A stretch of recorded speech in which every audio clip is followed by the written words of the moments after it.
இப்போ நான் எது முடிவெடுத்தாலும் இங்கே நான் என்னால் செய்ய முடியுங்கிற அளவுக்கு அப்படின்னா ஏவாவேலு திமுகவுக்கு உழைத்துட்டார்.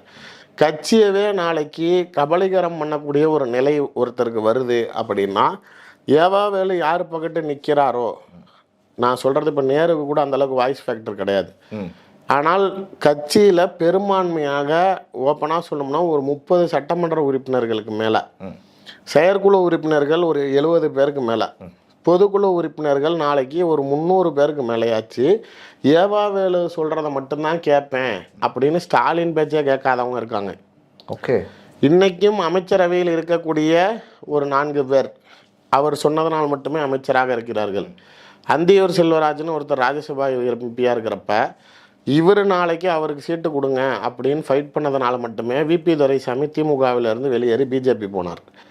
ஸோ தன்னை அனுசரித்தால், இல்லை தனக்கு என்ன தேவையோ, இல்லை தன்னை ஆதரிக்கிறவர்கள் மட்டும்தான் திமுகவில் உயரிய பொறுப்பில் இருக்க முடியும் அப்படின்னு நாளைக்கு ஸ்டாலினையே மண்டையை கழுவி கொண்டுட்டு வர அளவுக்கு இவருடைய அரசியல் போக்கு இவ்வளவு சர்வாதிகாரமாக மாறியதற்கு என்ன காரணம்?